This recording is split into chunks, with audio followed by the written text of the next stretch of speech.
Good evening friends, welcome to the BISP Solutions. This is Rajbhar and today we will be covering the topic how to reclassify the product as an active and inactive using attribute UDA and the shared members.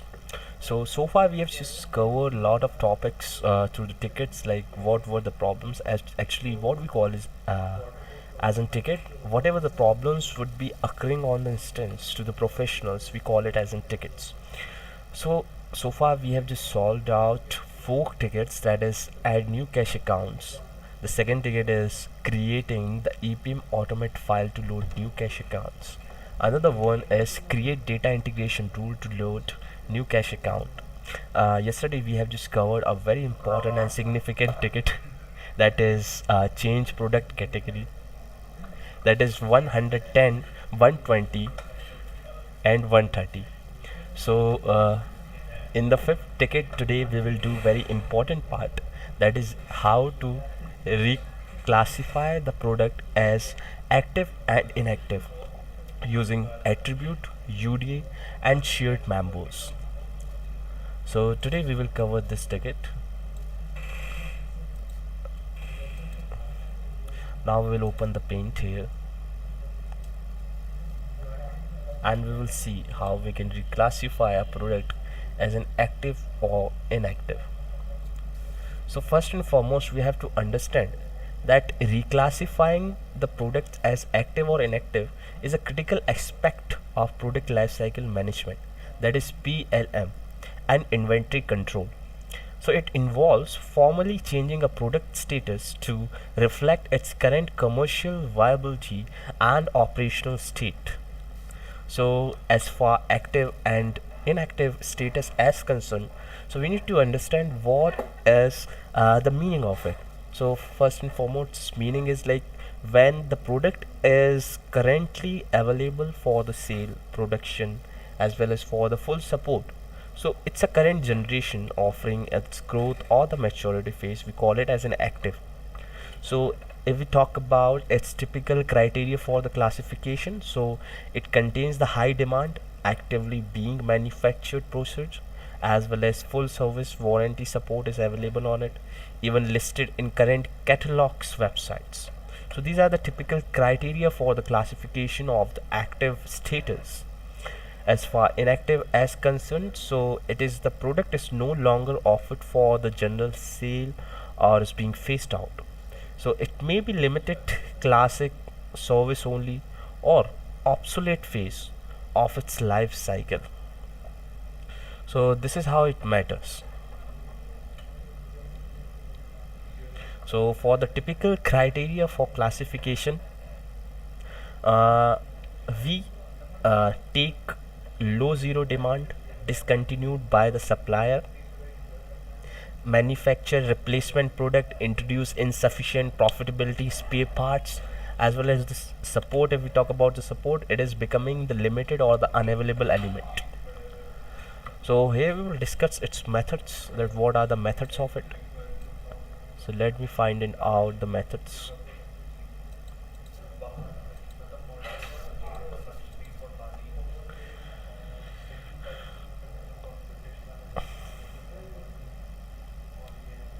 So what are the method of it, we will just try to understand it, that the method of reclassification typically depends on the underlying system. For example, enterprise resource planning, that is ERP, as well as product life cycle management, PLM, or the inventory management software, and the skill of the change. This is how it matters. So first product, so first let me mention it what we are doing here first. And first one is methods. So we are just having or getting the knowledge about what are the methods to reclassify the products. Reclassify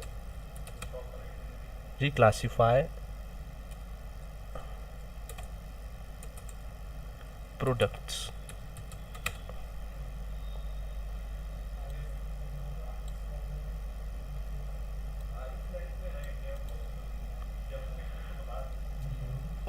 A. First one, that is A. It is manual reclassification transactional. So let me draw it.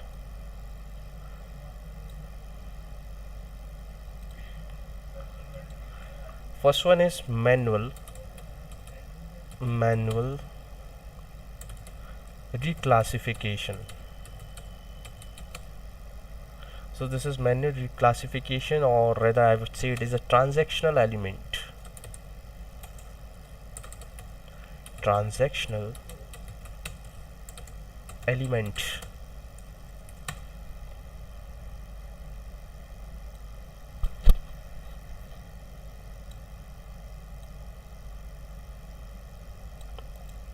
So this is for suitable changes to a smaller number of products, or for making one-off adjustment. Like if I talk about its process, so a user with the appropriate permissions access to the product master data. For example, it is Oracle, SAP, QuickBooks, or custom inventory system, as well as manually changes the status lifecycle phase or a similar field from active to inactive, or vice versa. So how we will use this case? So if you use about this case, so it is appropriate for correcting an accidental classification, making a status change for a single custom or end of life component. So the another method that we have under the instance to reclassify the products, it is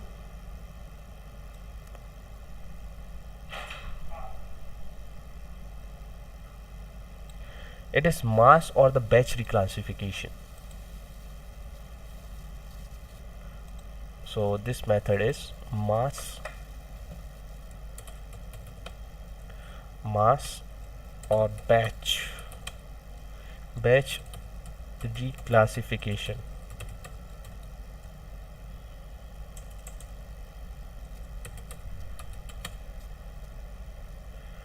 So this method is mass or batch reclassification.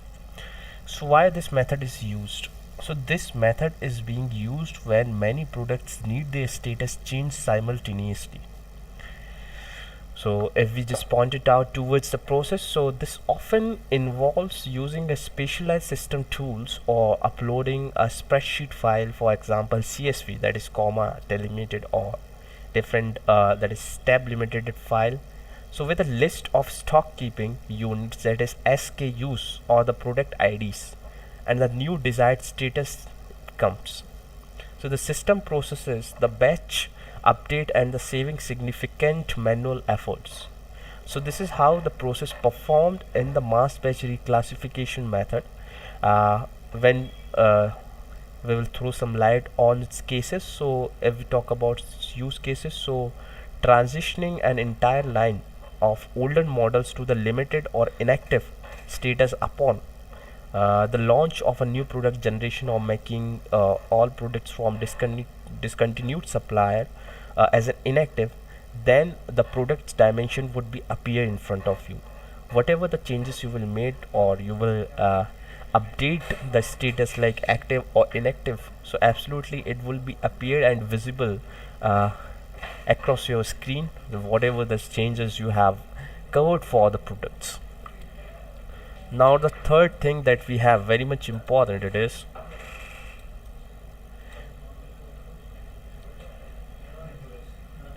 is system driven, that is automated rule based reclassification. So most of the professionals use this method because no need to enter the system, or no need to update the status again and again. This method is very much suitable for the professionals, for the organization who doesn't like the work to enter the system, to enter the data manually. They prefer automated system as compared to the manual entered system. So that's why they go for automated system, because they fosters the leaning IT costs and the touchless system rather than going towards the system driven, or I would say a manual reclassification method. So this is the best method to continue. We will learn about the different automations and different rule based reallocations and the reclassification. So let me put its name, that is system driven system driven and the automated approach, that is automated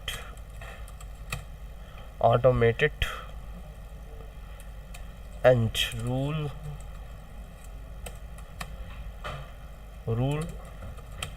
based approach or reclassification.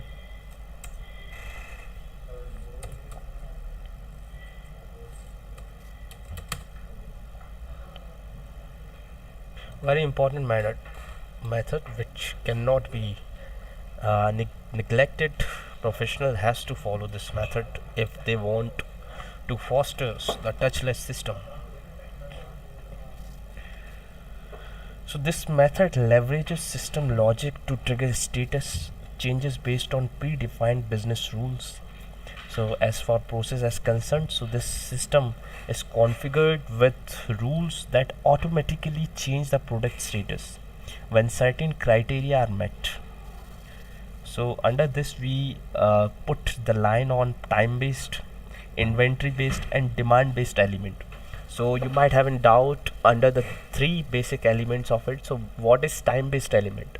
So time based element is just like a status changes after a specific date. Like example, active until a December 31st, then automatically it would be inactive. This is how you will make the commands, you will make the script according to it under the status change system.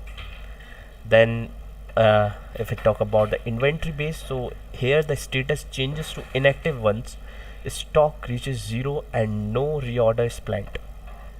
After that we have the demand based element. Here we check the status changes to a classic or the limited state if sales fall below a defined threshold for a specific period. You can take the example of 6 months. This is the appropriate period for changing the demand based element. So when it comes to its use case, what is the use case of it? So it is the standardized product obsolescence procedures, ensuring that the status reflects the actual availability or the demand without continuous manual and the monitoring system. This is how it performs. Let's have a light on its importance, why it is significant, why we use these three methods, as well as because many different ways are there through which we can use different methods to classify the things, like UDA, attribute dimension, as well as the classic members method. But why we use it, what is the importance of using these different specific methods, like we have talked about, that is manual, mass, as well as system driven. So first thing is that it prevents procurement and manufacturing teams from ordering or building discounted products and avoiding the obsolete stock and wasted capital. So first thing is that it is the inventory and the supply chain management. So like it ensures that inventory system accurately reflect what's available for the sale and directs warehouse staff to only pick and ship active products. So unless specifically fulfilling a final or a service order for an active item is not available. The second important is financial planning and accounting. When it comes to its meaning, so an inactive status often triggers necessary inventory write-downs or changes in the valuation reflect the reduced commercial value of the remaining stock. As for importance is concerned, so it provides an accurate view of assets and the cost, supporting better budget forecasting and maximizing profitability by liquidating or repurposing slow moving inventory. So this is how the professionals use these methods to reclassify the products as an active and the inactive system. Now the third importance that we have, it is very much important, it is sales and market strategy. So when it comes to its meaning, so it guides sales staff to focus on selling active products and enables marketing to remove inactive products from current campaigns and catalogs as well as the e-commerce listings. As far importance as concerned, so it prevents customer dissatisfaction from ordering a product that's no longer available and ensures marketing effort from aligning with the current product portfolio. Fourth, which is very much important, significant, which cannot be neglected, it is service and the support. So inactive status informs customer support and technical service about the level of support. Like for example, it could be limited or it could be none. So it spare the part of availability for a product. For the importance as concerned, so it helps to set the clear customer expectation for product longevity and allows the organization to transition support efforts efficiently, often by directing customers towards a new active replacement product. So as we have heard about the product life cycle, that is introduction, growth, maturity, as well as the decline stage. So this method only works in these all product life cycle management. It also works in the inventory cost control management. Very important. So this is how I have just taught you that what are the different methods to reclassify the products and how the big players use its methods in a different way. Suppose if you are a classic method lover, so you can go for the manual reclassification, that is transactional element, or if you want to fosters the mass or the batch reclassification, so you will have the command on the mass and batch reclassification. When it comes to the system driven approach, this is for those person who loves the automation, who doesn't want the manual element into the instance. So if they want that once I will enter the data, once I will change the status, so it would be automatically applicable for all the inputting commands or for all the further commands. So absolutely this is the best method for them, so they can adapt this method like system driven approach, so that the automation could be promoted faster, as well as it will really give the edge to the leaning ID cost, and it will fosters the growth of touchless system in the organization. So this is very much critical that we should focus on three methods, that what kind of methods it is. So when it comes to methods to reclassify the products, so manual reclassification is very much important, as I have mentioned you as in this previous sessions also, that why manual entry is important, to keep eye on the different members as well as different numbers of data in the organization. Even if you want to load the things in a bulk way, so it is mass based system is very much appropriate for it, and even the system driven approach is also good. So this was all about today's ticket, the today's session that we have covered. Let's have a look upon the tracker sheet that what we have covered so far. So you can see here that so far we have covered the 5 tickets. Today we have covered the reclassable products as an active or inactive. So tomorrow we will cover the account 7900 instance, that how we can change it. And thank you for watching this session. If any question would be there, so you can